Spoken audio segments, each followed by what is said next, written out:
For now, welcome to the Facebook Live. My name is Mike Seeklander. We have a pretty good show and some exciting news. We actually have our first ever guest on the show. I'll talk about him here in just a second. But as always, I want to remind you of a few things. And of course, I'm very organized today, so I have my notes.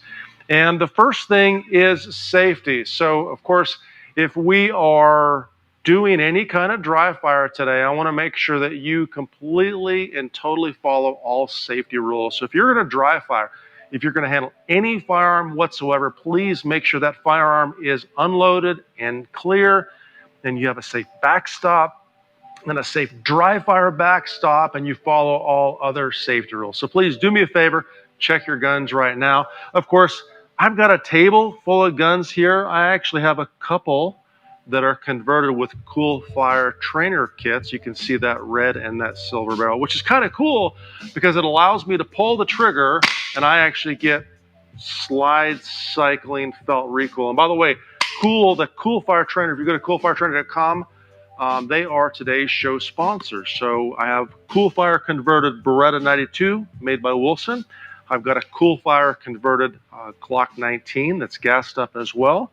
We've got a good old SIRT pistol made by Next Level Training, and then a variety of other live firearms if we want to talk about the subject for today with a 1911 style system or a SIG 320 style system or whatever else. So please check your firearms if you haven't done so already.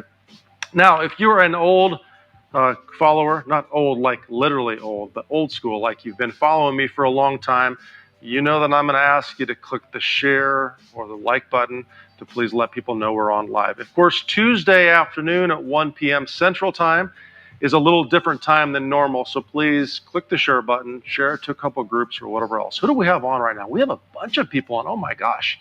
Mark Hamilton, Ontario, Canada. Good morning. Afternoon. How many times am I going to say good morning? I'm too used to good morning. Steve Miller, number 1536. That's Steve's coin number, by the way. Rich Alloway. Good morning, Frick. Good afternoon, Rich. How are you doing? Nice to see you, man. Frederick Strom. Oh my gosh, from Sweden. We have Sweden in the house. Sheila. Hello, Sheila. Good afternoon. IDPA is in the house as well. Jim H. from Dayton, Ohio. Nice to see you, Jim. Pat Cahill's on as well. Vincent Crow. Hi, Vincent. Outstanding. It looks like a few of you have shared as well. The cool thing about this is that our main heavy-hitting programmer, Brock, has programmed and done some sort of coding to allow me to see both your comments and your names as well, which is pretty darn cool. And by the way, Pat, your coin number 2446. All right, folks, if you are on Livefire, do me a favor, open the app and send me a message and give me a follow, and I will follow you back. If you're not on the app, the Livefire app, you should scan the QR code that we're going to show here in a second with your phone, download, and at least check out the free trial. It's a pretty cool app, firearms training, very, very robust, and all kinds of things, including a social feed. And this week on the Livefire app, I released the weekly programming, which I've been doing for, 6 weeks now. And this week's drill or programming is one I call AC/DC. I'm not going to tell you why it's called AC/DC, and it's a pretty cool drill. Every week we do a new drill or piece of content, i.e. programming, that you can utilize to train and practice and test your skill. Of course, the only way to experience Livefire is to download it and check it out, and trust me, it is pretty darn impressive. So scan that QR code. Also, a couple more things. We've got some pretty neat features coming up. We have a new groups feature coming up sometime in the very near future. We've got a social media release that I can't tell you the details about that's super exciting because, to be honest with you, current social media to me is to an extent a cesspool. And I know I'm on Facebook Live right now. I appreciate you, Mark Zuckerberg, Facebook. But the point is, we're trying to create an environment and a place where people can go to where everybody can share their love, okay? Now, let's talk about today's guest, and we'll bring him on the show, and then we'll talk about what we're going to talk about. Mr. Keith Garcia is going to be coming on the show. He's our first in-stream live fire guest. So I'm pretty excited about this. I actually haven't had a guest on the screen with me. Keith is retired after 30 years in law enforcement. The guy is a beast in multi-gun, three-gun, handgun shooting. Phenomenally talented, skilled, did many, many years of instruction, and a guy that I personally have known for many years, and I trust what he says. And when we talked about this show several weeks ago, Keith said, hey, I want to talk about trigger control. Trigger control 101, because it is the holy grail of shooting. So let's bring Keith on the show, and we'll start talking about trigger control. Hello, Keith. How are you? Mike, how are you? I'm great, man. How are you today? I'm fantastic. I retired, so every day is wonderful now. It's a blessing, man. Well, so nice to have you on the show. We're going to be talking about Trigger Control 101. But before we do that, I just gave a couple snippets of your bio. Tell us a little bit more about your bio, your background. Let these live viewers know who you are. So luckily, I was able to get through a 30-year career in law enforcement here in California. About 15 years of that was spent on a SWAT team, and been teaching for quite a while. I've been fortunate enough to teach in the Sheriff's Department Police Academy since 2004, continuing on with that. And after retirement, I started my own company. It's LTAC, Libra Training and Consulting, and I'm going to get out there and hopefully tour the country and bring a lot of these good tips and tricks that we're going to talk about today to people live and in person. Outstanding. Well, welcome to the show, man. And when I reached out to you and you responded, you said, Mike, I want to talk about trigger control. And I'm going to be honest with you, with a guy with your level of experience, I was surprised. I'm like, oh, trigger control, that seems like a pretty basic fundamental thing. And in the way your text read, it was like, hey, this is not the secret of shooting, because as you said, grip and stance and structure all relate, but it's really an incredible important piece of the pie. So let's talk about it. Let's take it away, man. And by the way, we've got a bunch of people on right now. I don't know how many live viewers total. I know we got Arizona in the house. We got British Columbia. We got Newark, New Jersey. Knoxville, number 197. I love that. Canada is in the house as well. Missouri, 1536. And by the way, Keith, when I'm saying these numbers, these are our American Warrior Society coin member numbers. And we got live fire members on as well, and probably some of my competitive shooters. So Keith, take it away, man. Tell me about trigger control. I've got some guns here I can pick up. I can manipulate. Tell me what to do. All right, so let's just do a little bit of pretext here. Once you get past safety, in my mind, the most important thing you can do is actually learn the proper trigger mechanics to be successful in shooting. Everything else we do besides that, balance, stance, grip, is just going to enhance it. It's going to make it better. But until we can fire that perfect shot and isolate the action of the trigger finger and keep the barrel on the target, everything else is just extraneous. So I developed this because teaching in the police academy, I have the opportunity to meet with a lot of young people who have never shot, and a lot of people who have had friends and family teach them things that were maybe not ideal, and their trigger control is really poor. And in the academy where I work, we have a pretty stringent testing process, and you have to be able to shoot. And we all know that shooting is not rocket science, but unless you can do this part and isolate the action of that trigger finger and understand how the trigger works, then you're going to have a harder time passing the test. So what I like to do is break them down to the basic components and do a workup in how the trigger operates and what they need to do to be successful. So when people think about trigger work, trigger control, a lot of people starting off in shooting have gone through some military training or maybe some law enforcement training where they were taught what I call traditional marksmanship. They're going to pull that trigger, slow squeeze to the rear, let the gun go off, pin it, then release it to reset. In that, the first part, great, slow, steady press, I'm good with. Pinning it to the rear and letting it out slowly. What I see in teaching new shooters is that it just builds up anxiety.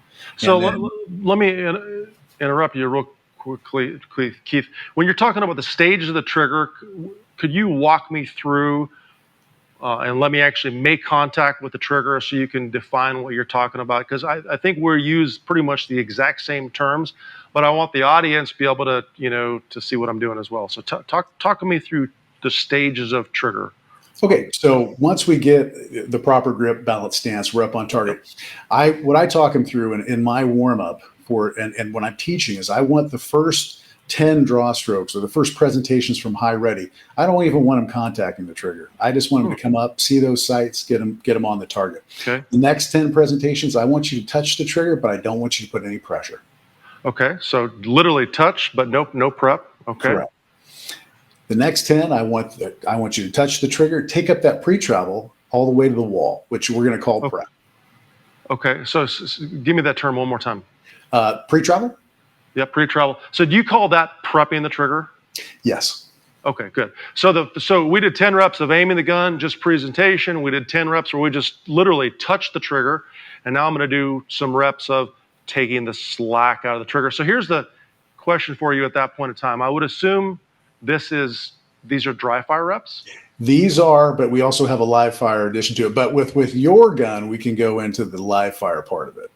Okay, well, so my first question, when they're doing the initial prep, is how often do students shoot without meaning to shoot? I call that an early discharge, whatever, or dry fire without meaning to, because they don't truly understand the amount of pressure the trigger requires to prep it versus fire it. Do you have that happen as well? Yeah, great question, because I want them to do that to understand how much pressure they can put on the trigger.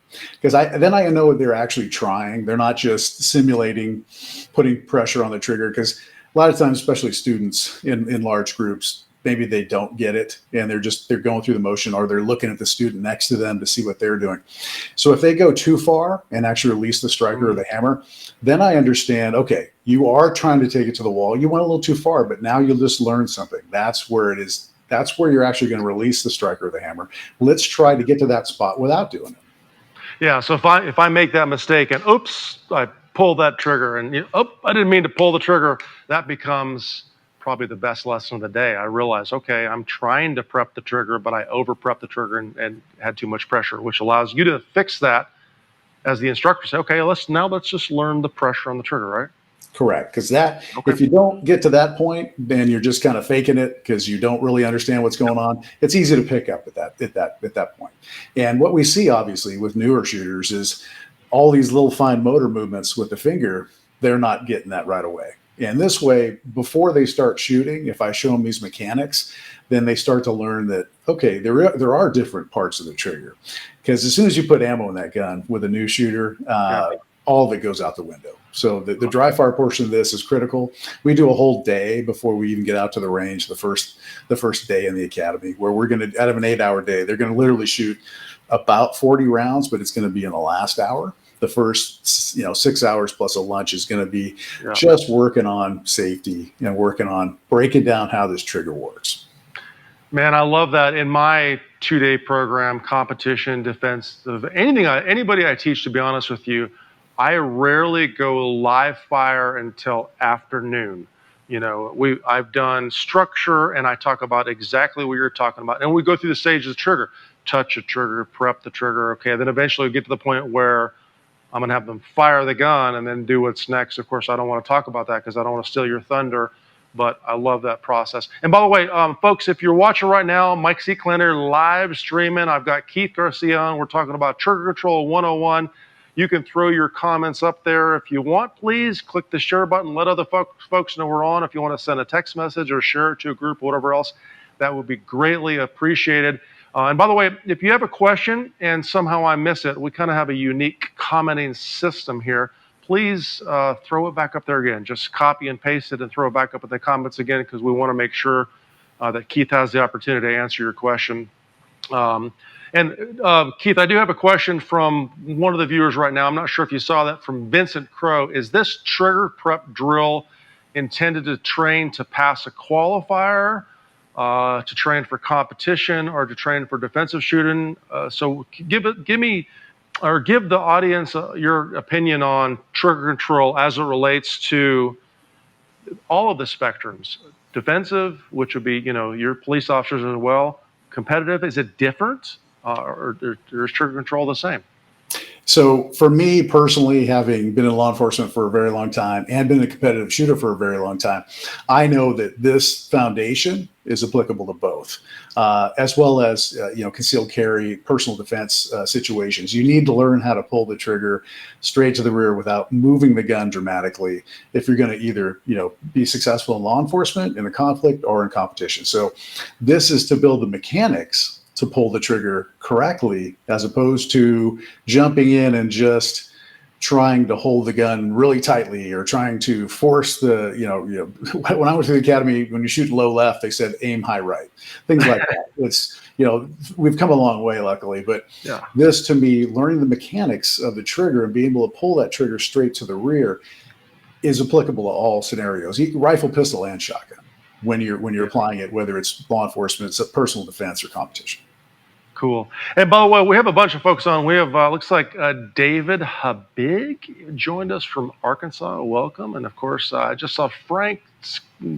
Saw the last name, but it disappeared on me. Jump on as well. Hey, it looks like Betty Orr's on. That's my mother. So welcome to the show. Keith Hi, Betty. Yeah. Jan Martin is on. Jan Bailey Martin. Good morning. How are you? And Jan, says, hello. Hi, Keith Garcia. Yeah, I'd like to give a shout out to Jan. I was fortunate enough to be with her on the range at the NSSF Ambassador Academy in Florida in January. February. And we had a great time. Great student. Yeah. Cool. Very, very well. All right. So we're talking about trigger control. You actually had me going through some simple exercises, pointing the gun, touching the trigger, pointing the gun, prepping the trigger. Tell me what's next. So now we're going to do 10 reps where we actually release the striker or the hammer. Okay. And in dry fire, obviously that's the complete rep. Click. But I would like in that case, I want the student to go through all those. Got an empty gun here. Okay. In that process, I want to go through. I want to bring the sights up, aligned with my eye. I want to touch the trigger. I want to physically take out that slack in the trigger. And then I want to make a conscious decision to feel the rest of that press all the way through before the striker releases.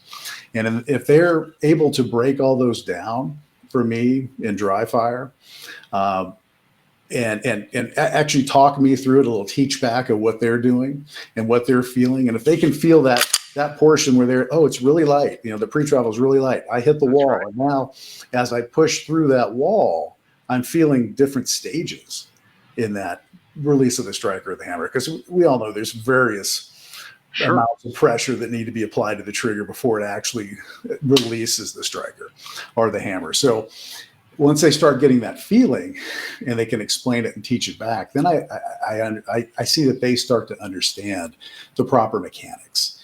And the more they do that, the better off their subconscious is going to be when we put live ammo. When we introduce live ammo in the scenario and the subconscious starts taking over with there's going to be this concussion and this flash and this pressure event on my body. I want them to be ready for that, but I also want them to have the understanding that the more they've done this in dry fire, the easier the live fire is going to be. Sure. So once you go to the live fire series of repetitions, if I've done my skill building sessions, I've presented the gun, touched the trigger, prep the trigger, now I'm going to fire the gun. What's the next step in the process there? And I would assume I'm going to get in close to the camera so I can show you. Do that. Initially, what I'm going to do with this, with them, is have them come off right when the gun goes off under recoil, come off, and then back to the wall. Okay, I'm not trying to hunt for that reset. What I find is when they're pinned to the rear and they slowly let it out, this whole time I'm slowly letting it out. The anxiety's building. Where's that click? Yes. And they literally slam the trigger right when they get the click. Yeah, I completely agree. Their timing is off at that point in time versus just and like with the cool fire, fire the shot, release the trigger, and then re-prep it. So here's a question for you, Keith. When you're releasing the trigger, do you lose contact with the trigger? Or what do you teach your students? Initially, I tell them it's okay to lose contact. If they need to physically get out a little bit to release it, to reinforce it with themselves. And as we go on through the process, I would like to see them try and keep contact with the trigger. And that more like that movement that I'm showing there. But it's okay for me. Probably I've seen my triggers in slow motion and fast, up close stuff, and I will slap the trigger because that's just the way it is, when we start going quick. But what I really want to see is them the ability to get back to that wall in a fast, consistent manner without that second shot going off. Yeah, I love that. So, when we're talking about resetting the trigger and feeling all these processes, number one, I like that, which is why I dry fire with my students in class. And, full disclosure, and I think the most people probably viewing this have heard me say this, I lose contact with the trigger on most shots, even when I'm not slapping.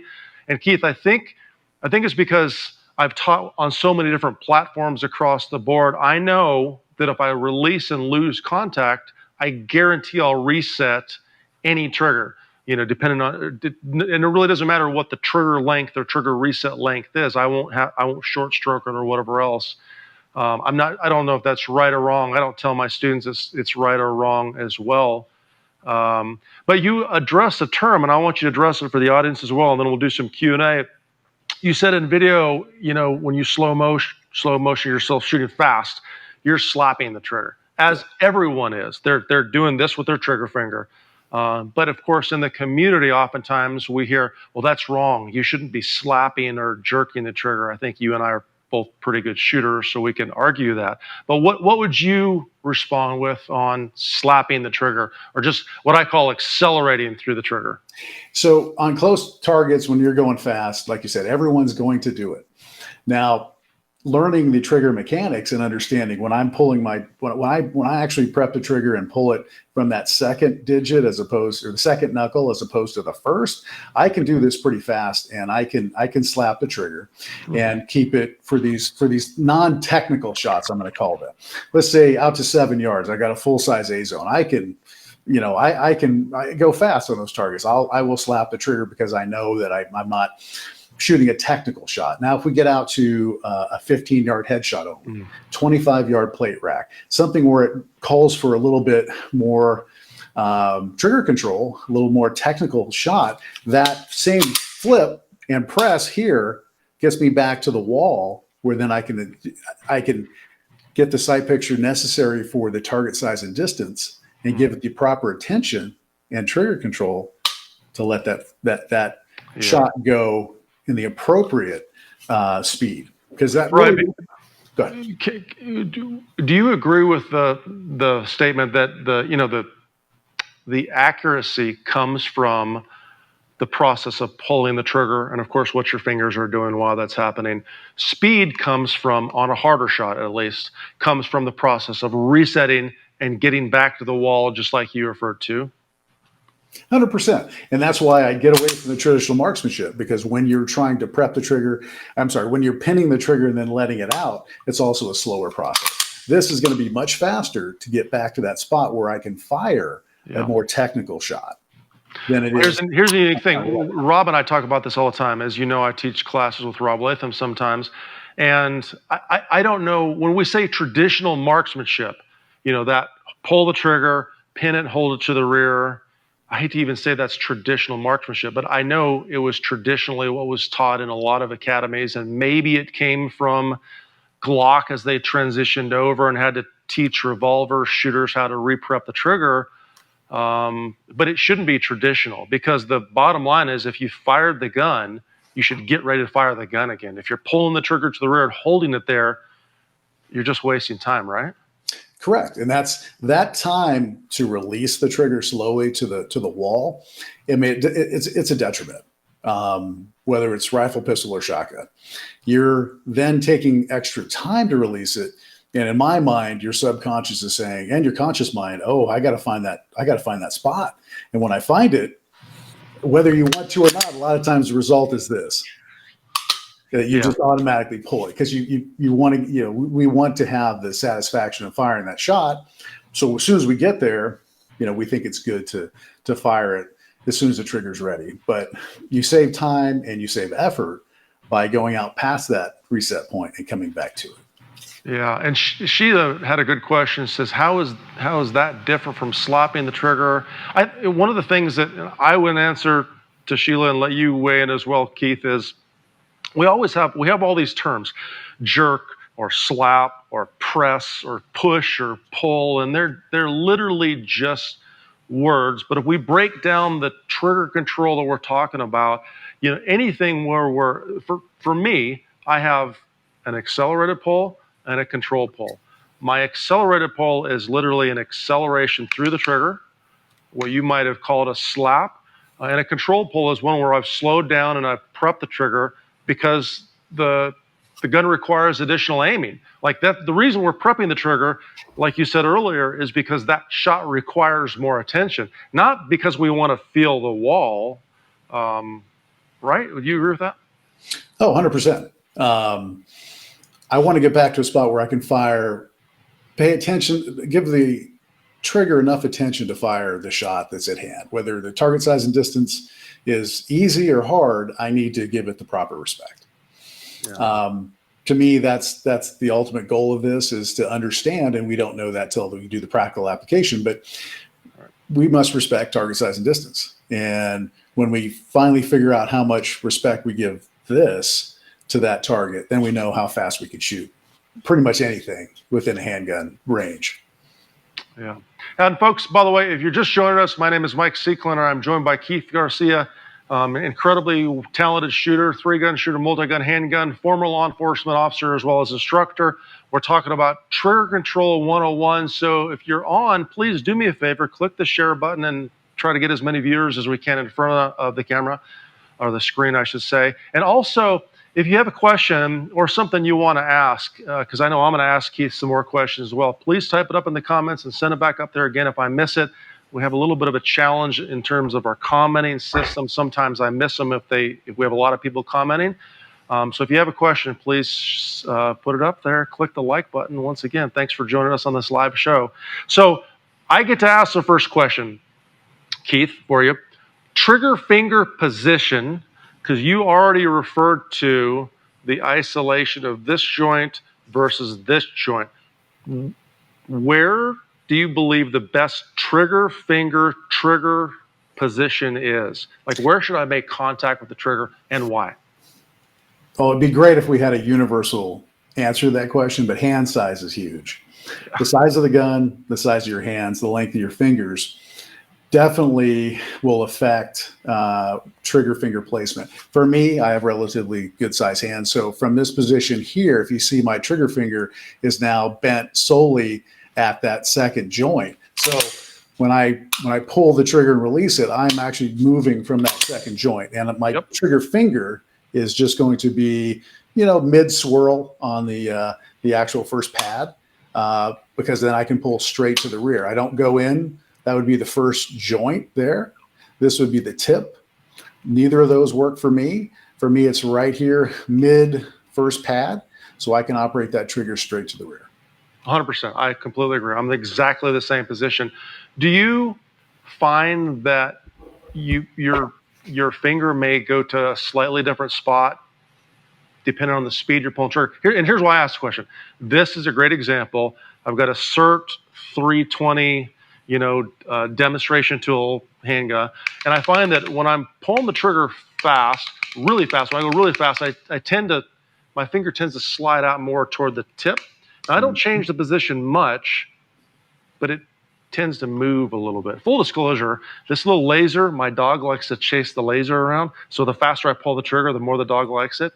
And that's what I figured that out. I know I should take things more serious, but what are your thoughts on that? Oh, I completely agree, because I see myself, and I've seen it in slow motion photography. So when I really think I can, I'm going to fire fast splits, El Prez or something, I'm up close and I want to really get on it, I will see myself dip into the further out onto the finger. And I feel like, I don't know if that's a safety blanket or if it actually is faster that way, but I know that that tends to happen when I'm trying to get some faster splits and move the gun a little quicker. Yeah, I love that. So Mr. John Renanon, he's one of my members, says, describe the difference in trigger prep between striker fired and 1911. right? So I've got a safe and clear firearm here, okay? And I've got a safe and clear 1911, of course, where I've got a manual safety. So Keith, in your opinion, describe the difference in prep between a 1911 and, maybe a striker fired system. These guns, striker fire systems are really easy and ideal for demonstrating these, but every gun's going to have a little bit of pre-travel before you engage let's say the sear in a 2011 or a 1911. And that little bit of pre-travel is what we're talking about. When I take that prep up, I'm going to make contact and take it up to that wall. And every trigger has a little bit in there, unless you've done some crazy stuff to an aftermarket trigger where there is no prep, and then you're basically dealing with a revolver at that point because it's all. Do you like that? I don't like a no prep handgun trigger. Oh, like a no prep maybe rifle trigger. But what are your thoughts on that? Oh no, I need to have a little bit of prep because that gives me control. So when I make that contact, when I'm training, I make that contact. I take up the slack to the wall, and then in real life, this is all going to happen. Tenths of a second or hundredths of a second, but I have the control to take it up to the wall. At that point, now I'm in control of when the gun goes off, and I can place the shots where I want them, as opposed to not knowing when the gun's going to go off. Because I want to know, when I reach that point, you talk about surprise break, but as we shoot long enough, we kind of have an idea, within the 99.99% when that gun's going to go off, and you're not really surprised because you're doing everything right. Yeah, I like that. There shouldn't be a surprise break in theory.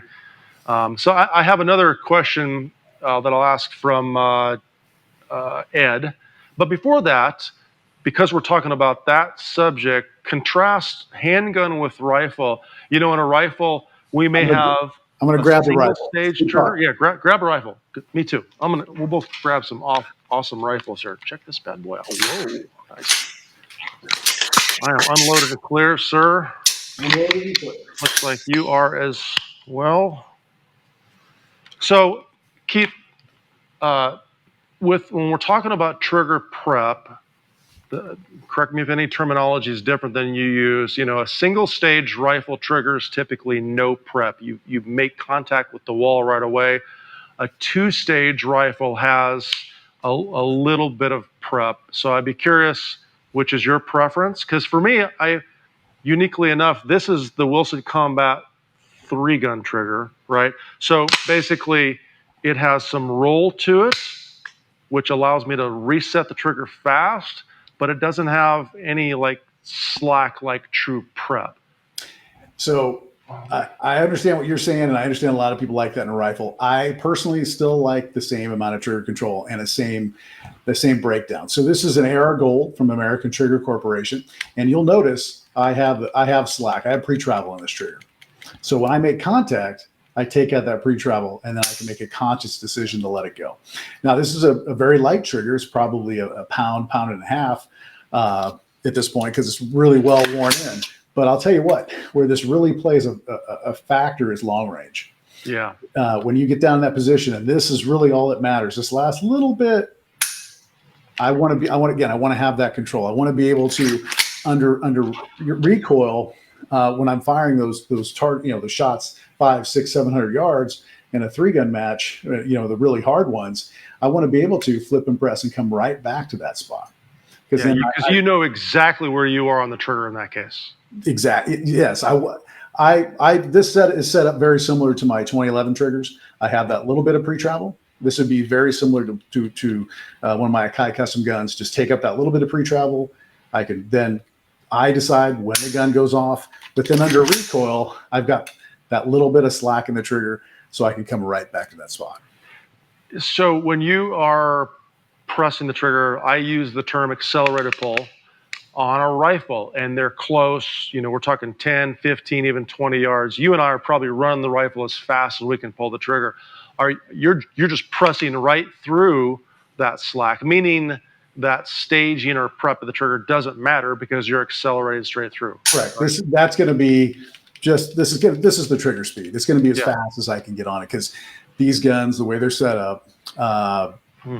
They're made to be shot fast up close. I have a comp on the gun. It's a reduced power bolt carrier, reduced weight bolt carrier group, so it doesn't move a whole lot. Now you get out to distance, then I've got the 50-yard plate rack like we used to shoot in Three Gun Nation. Then that taking up the slack, prepping it, firing that controlled shot is much more important. And then obviously when we get into long range, and it comes down to processing speed at that point. So am I aimed in the right spot? I got to process that. Where am I at on this trigger? Got to process that. If I break the shot and it's windy day, and I see I don't get the reaction I want out of the target, but I see some dirt fly, I have to process that. And that time I'm resetting the trigger back to that spot so I can then fire another well aimed shot, and be successful. I love the concept of the processing, because when I'm prepping the trigger, and not to get ahead of myself here, but on the shots that we don't need the prep, we're accelerating straight through the trigger. Those shots are so easy, it doesn't matter. Matter of fact, that's not the game changer. The game changer is the hard shots, like you said, the plate racks at 50 yards, or the 300 or 400 yard shots that you got to go 1-for-1 on the steel. That becomes incredibly important. Now, Ed asked a question earlier. I don't want to miss his question. He says, what is your preferred trigger weight specifically, or do you prefer a stock trigger?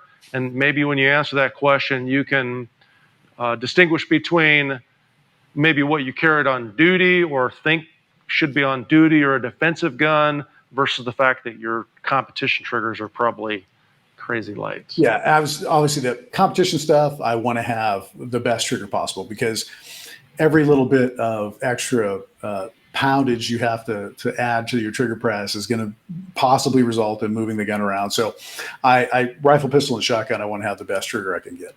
Now on duty, I carried a 320 for the last few years, stock 320, probably one of the best triggers I've ever carried on duty. They're still pretty light. They're real crisp. The reset is good, and it was more than adequate for law enforcement purposes. At other times, I had carried different guns, but I found that one was probably the perfect one for my law enforcement purposes. Now, for like concealed carry and just my everyday gun, something like a 365, completely stock. Guns that I carry for self-defense, it's going to have a lot of pre-travel. It's going to have a nice smooth break, but it's going to be a stock one, because I don't mess around with modified triggers for guns I'm going to carry for self-defense. Yeah, I love that.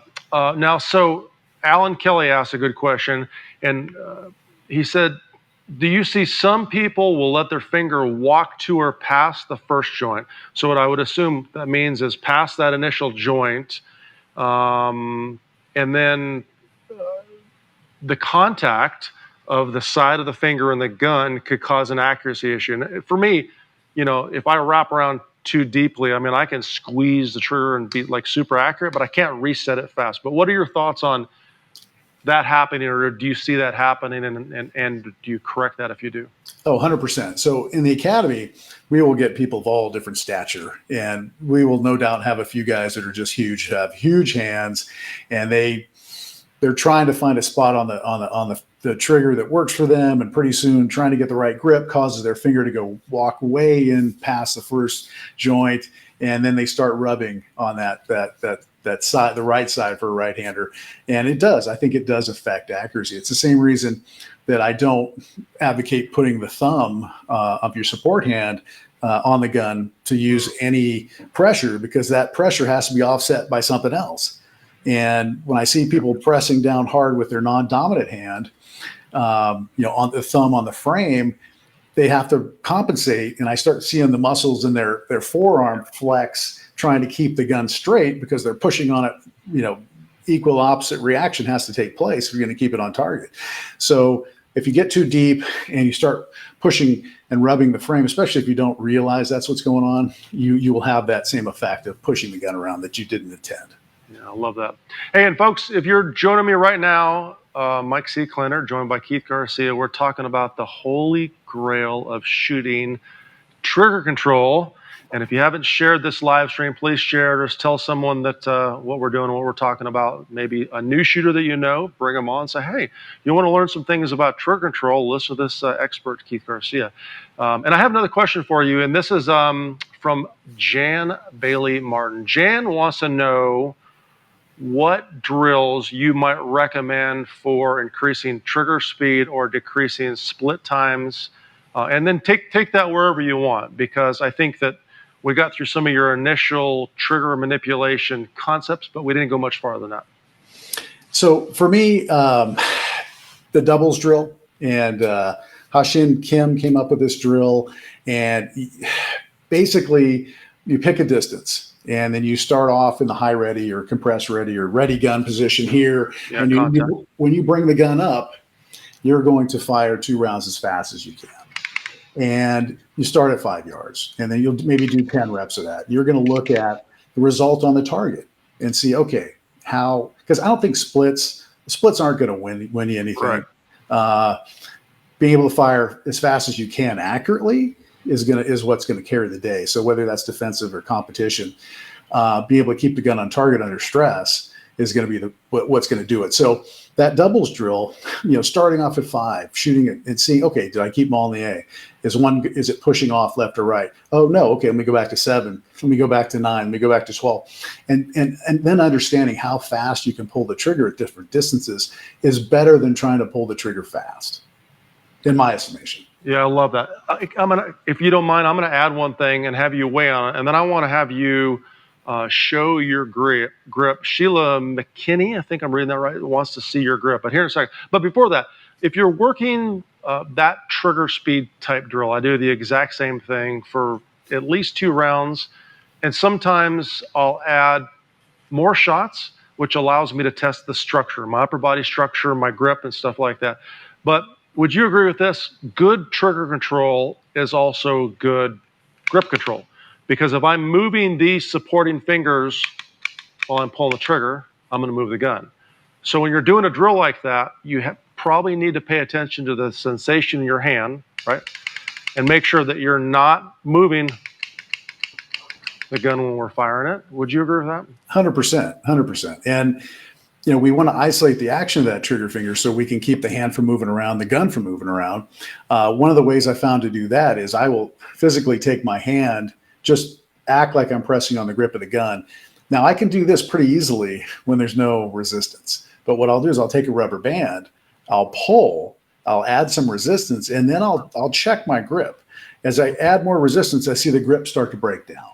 And that's basically what you're doing in trigger speed. So if you can add resistance and not see your hand movement, dramatic movement in your hand by adding resistance to your trigger finger, that's where you want to be. And the more resistance you can add without really having to make adjustments in your grip, the better off you're going to be. Will you show your grip for Sheila asked about? She wants to see that. I think you're not pushing your thumb into the gun, which I don't either because I'm clamping my palms together. Will you show that real quick? So you're right. So when I, just like we talked about, when I grip the gun and say where you naturally clap your hands, ready gun position, I'm going to squeeze really hard with my non-dominant hand. So when I push the gun out, the base of both of the heels of my hands, the heels of my palms are going to work in together. And this is going to stop before I get to full extension. So I can't physically get to full extension because I don't want to. I don't want to cause problems with my joints. And I want to keep my elbows as my shock absorber. But what I do is I just keep my, if I had a 2011, my thumb would be on the safety or right over the safety. And my thumb is just physically off the gun. I don't press. This would be pressing down, trying to keep some pressure on that side. And I don't think it helps. I think what it does is physically pushes the gun back towards the strong hand, which I don't need. I want a strong wraparound grip around the gun. So that way, the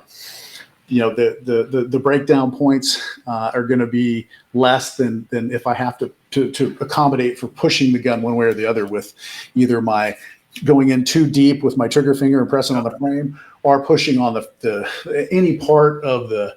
And I see people ride their thumb actually on the frame of the gun and cause malfunctions. Yep. Especially in the academy, you see some wear starting to happen here, and they'll slow down the slide to a point where it causes a problem with the gun functioning.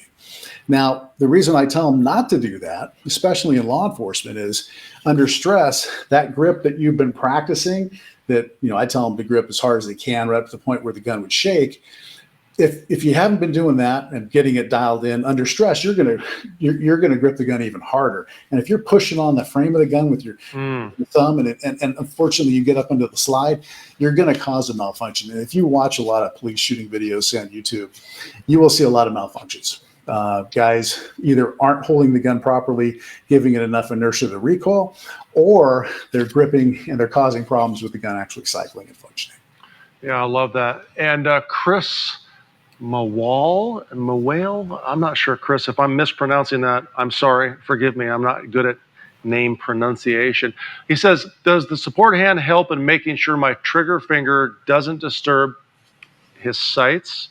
So and we're not really talking about grip, but once again, good trigger control is good grip control. So you tell us a little bit about your support hand, Keith, and what your thoughts are there. So the support hand 100% helps out with your trigger press, your trigger speed, because you get all this extra support. And the only thing I can tell you to demonstrate that is to go out and shoot the same drill, strong hand only, and then shoot it with a two-handed supported grip. You're going to see better results, faster, more accurate shots, because the gun isn't going to be moving around, and you can actually apply more pressure with the trigger finger and more speed. So yes, it absolutely helps. And when you get to the one-handed operation, whether it's strong or support hand, it's all about trigger press.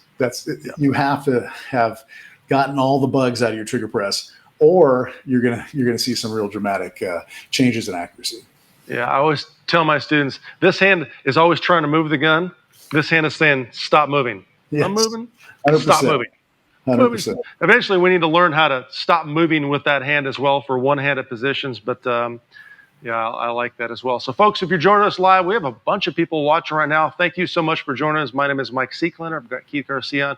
We're talking about trick and trigger grip and all kinds of things that mix together here, as well as how to improve your accuracy, how to increase your speed, and how to do all kinds of things like that. Let me see if I have any more questions. Oh, Eric Mejia is from, I think, an agency somewhere down near you. From a physical point, I've wondered if strengthening the finger extensors would help allow people to reset the trigger faster. That's an interesting question. So we're talking about the ability to move the finger faster. I don't know about that, because I think the limiting factor in speed, Keith, maybe for you or I, physically would be our ability to move the finger out and push it to the rear again at speed. At the fastest we're shooting, maybe the really close targets. What are your thoughts on trigger finger extensor exercises? I'm a big fan of overall grip strength and strengthening the grip. Everything from the elbows down is going to play a role in controlling the gun and helping you shoot faster because you're controlling the gun. In terms of increasing the speed, there are muscles, but they're not real big. So I don't know, you're not going to have turn it into some Hulk Hogan finger, but it's not going to hurt to have more strength. I don't know that it's going to give you more speed, but dexterity and movement and learning to control these three fingers, maybe taking those extenders and the hand exercisers and getting your grip established, and then seeing how much of a grip you can have and still keep the dexterity in your trigger finger. I think that's more important. You said earlier that you don't think that splits are going to win the match. We're talking about the competitive type event. There are all these other things you have to be able to do. But out of curiosity, what are your splits on some different targets? If you throw those out there and maybe contrast those on different guns, because I would guess, your 365 carry gun, you may have different splits than your 2011, which is why you set it up with a trigger like that. And because for me, I find I have a limit of, if I get below a 16 split, that's incredibly fast. And more often than not, I'm shooting an 18 or 19 or a 20 split. So with a rifle up close, I can get down into the 11s, 12s. And with a handgun, I'm going to get. I'm saying that formally. I hate you now, Keith. I hate you. You just said 11. With a handgun, it's going to be 14, 15. It's not, Okay, for some reason it's slower. Maybe the trigger's a little bit longer, but those to me are great. Once you get out to, 15, it's going to be, you're 17, 18, 25, you're looking at 20, 21, 22, somewhere in there to make sure you're getting those hits. So again, respect for target size and distance. We're going to have to monitor how fast those splits can come. And the only way of knowing is by doing. Yeah. Now, Vincent asks, do you always reprep the trigger as soon as the shot breaks, or does the reprep occur at a different point when moving the gun to another target? So trigger manipulation, but now a transition. Talk about that if you don't mind. The same prep, as long as it's, in a legal aspect. So if I've got target side by side, it's one presentation. I'm not moving from, one port to another or something. Targets, 2, 3, 4 feet apart, the trigger prep's going to be the same. So, and it's going to occur right when ignition occurs. So on a single target, you're prep. On two targets, you'd be prep. Correct. Yeah. Okay, good. Great stuff. By the way, Rick in Montana, howdy from Montana. Is Rick Montana, is that your actual name, or is it Rick Montana on Facebook because you're from Montana? That's a great question. But welcome, Mr. Montana. So let me see what else I have. Dan Snyder, given the distances in rifle stages for 3-gun, can you talk about the relationship of what you see to managing your trigger? So the visual aspect. Sure.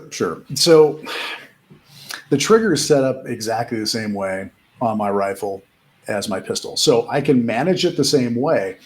Now with a rifle, I can shoot faster and more accurately for further distances, right? So the same split that I have at, a 10-yard target for my pistol, I'll have at a 50-yard target for my rifle. So I want to have it set up so I know the distances where I can run the trigger at speed, and then I know where I have to slow down to prep the trigger to make sure I'm getting, giving the proper respect to target size and distance. That breakdown really occurs at 50 yards for me with the rifle, and unmagnified at that point. Once you get out to greater distances, it's all about, again, processing speed. How fast does it take you? How fast can you get the appropriate sight picture on a target, prep that trigger, fire a shot, recognize whether or not it's been successful, and then if need be, fire another one. Now, prep going right to that reset, just like with a handgun, with a rifle at distance, will cut down that processing time. Interesting. Very, very interesting. And we also have Anthony Duran. After prepping to the wall, should I creep a bit more until the actual wall, then break it? I'm not sure if he's kind of being humorous there. Because it's interesting you ask that, Anthony, because I have students all the time that are prepping, but they're not just fully prepping. They're going prepping, kind of creep. But Keith, weigh in on that a little bit. I think, maybe what Anthony's talking about is there are most triggers, you're going to have the wall, and then say this is a stock 320. I can take it to the wall, and now, I feel another wall. And there's basically 1.5, 2 walls on this trigger. I can take it past that one. Now, am I going to feel that in the course of self-defense shooting? No. Am I going to feel that in a real accurate shot, a shot, 15-yard headshot or a 25-yard partial?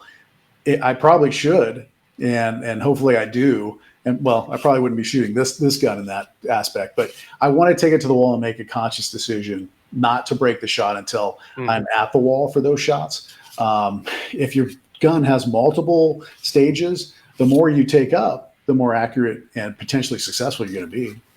Yeah, interesting. Cool. All right, folks, we're talking to Keith Garcia about trigger control. We've talked about a little bit of everything at this point in time, from trigger control with the handgun to trigger control with the rifle. We're coming up on an hour, so I want to be respectful of this time. So if you have any other questions, throw them up there. And Keith, if you would kind of tie this all together, maybe kind of regurgitate the lessons that you want us to take away from this is in terms of trigger control. Maybe throw a couple drills or exercises out there you would like some of the shooters watching to do. Absolutely. So again, once you get past the safety aspect, when you get to the range, the most important point for me is that the trigger management is done correctly. So what I'll do, even my own training, not training new people, when I'm going to go to the range, my first magazine is going to be done like this. When I come up to fire a shot, I'm going to physically, align the sights. I'm going to touch the trigger. I'm going to take out the slack, and I'm going to break the shot and come to reset. I want that all done very distinctively. So I'm feeling all the different parts of the trigger. I understand where the trigger's breaking, because there's another thing. As you wear these triggers in, they get better, and you might have a little bit different spot on the wall where the gun's going off. So it's always good to know what your gun's doing that day. So the first magazine, I'm going to be very distinct. I'm going to bring the gun up, sights aligned. I'm going to touch the trigger. I'm going to take out the slack. I'm going to break the shot. I'm going to reset the trigger. I'm going to index my finger. I'm going to come back to ready gun or the holster, depending on what I want to work on. But I'm going to go through that whole process for the first magazine. And I'm going to do that at 25 yards, and I'm going to try and shoot as tight a group as I can. Interesting. Okay. What next? Then I'm going to, I really like the doubles drill, and I do it with both my handgun and my rifle. So I will usually start, because I know I can shoot doubles at 5, 7, 10. So I'll start usually about 12 yards, and I'll come up. And again, this is a way of, if you're testing new gear, or if you got a new load for your handgun, or you put a spring in it, and you're trying to evaluate what's going on each time, it's a constant process. So you want to be evaluating your gear. So at that point, I'm going to do a doubles drill for a couple magazines. I'm going to pick a distance or two, and I'm going to drive the gun up. And as soon as I get an acceptable sight picture, I'm going to take the slack out of the trigger, prep it, and I'm going to fire 2 rounds as fast as I can. At that point, I'm going to come off the trigger, come back on it, break the shot, a controlled pair, and I'm going to do that for a magazine. And I'm going to look at the results and see, okay, is my accuracy acceptable for this target size and distance? Yes or no? What am I doing right or wrong? Then I'm going to, if it's good for that distance, and I don't need to work on anything at 12 yards, I'll go back to 15 and do the same thing. And if it's good there, I'll go back to 17, because I want to know in terms of predicted pairs, what's the distance on this target that I can run the gun, 99% of the time. If I do my job right, I'm going to get those 2 shots in the A zone, acceptable sight picture, target size and distance, and get my hits. Yeah. And do you repeat these types of drills in pretty much every practice session, and then move on to a specific focus for that session? Yes.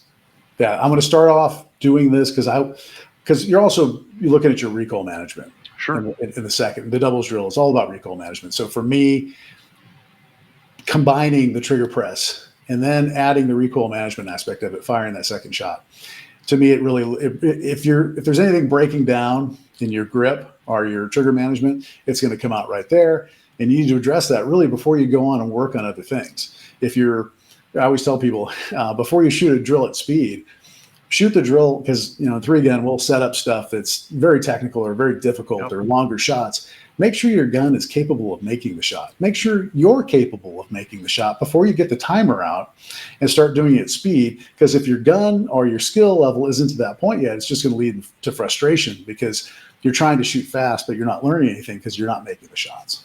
Yeah. And Alan Kelly asks a great question. Do you think that a few rounds of dry fire prior to your live fire practice is a good idea? 100%. So just for instance, the academy where I work will have 4 different ranges going on at a time.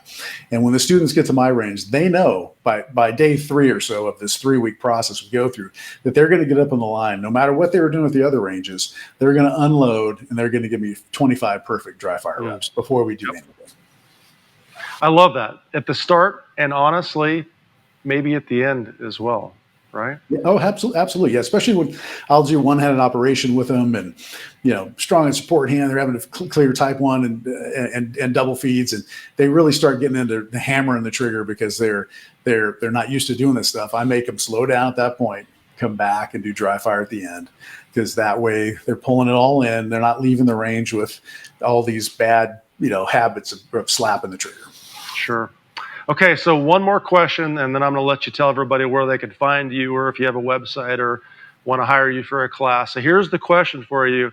when are we going to see you on live fire? I would love to come out. I'm in California, so it'll be a little bit of a journey out there, but I'd be happy to come out and shoot with you guys and come to the studio. It'd be a great time. Cool. So, well, we'll have you out. We'll have you right here physically with me. We can work on trigger control, grip, rifle positioning, and whatever else.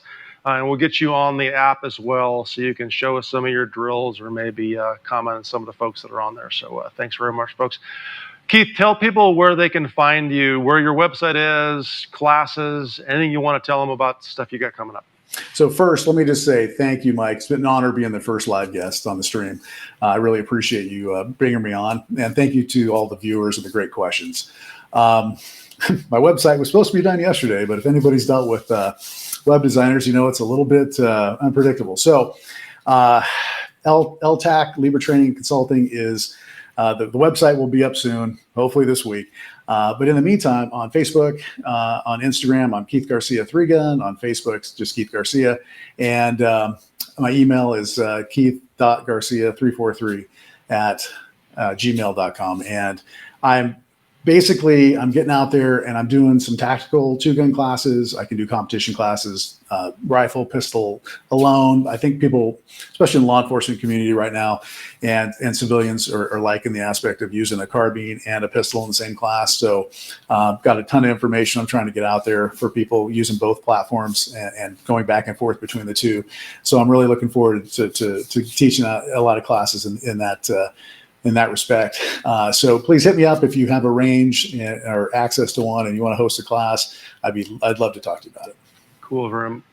Thank you very much. You were a fantastic first guest. I appreciate you taking the time. I know we went a little bit over an hour. I thought it would be closer to an hour. So thank you so much for sharing your information. We've known each other for a long time, and I have a lot of respect for you. So I certainly appreciate you taking the time to come on the show. Folks, make sure you find Keith. Check out his website, hire him for a class. I put my personal stamp of approval on him, of course. He's a great guy and a great instructor as well. We will get Keith sometime in the near future on the Livefire app. So if you find him on Livefire, give him a follow. If you don't follow me, if you're watching this, follow me on Livefire as well. Send me a message, and then I will follow you back. Like I said, we're doing weekly programming and a bunch of other really cool stuff. Now, of course, as you know, these live streams are Tuesdays at 1 p.m. Central right now. We're constantly looking at feedback from you on better times and days. So if you're like, Mike, I'd rather be on Wednesday evening, Wednesday night at the range, or Tuesdays and Thursdays, or a morning show and an afternoon show, type it in the comments, give us some feedback, send us an email at Livefire if you want to, and let us know when the best times for you, and thank you for viewing. Of course, if you shared this, thank you for sharing. Right now, next live stream's show is Tuesday at 1 p.m. Central Time, and I think we're getting close to covering some rifle stuff. I'm not really sure. So that's all I have, folks. Thank you so much. Thanks to Keith for joining us, and until then, train hard.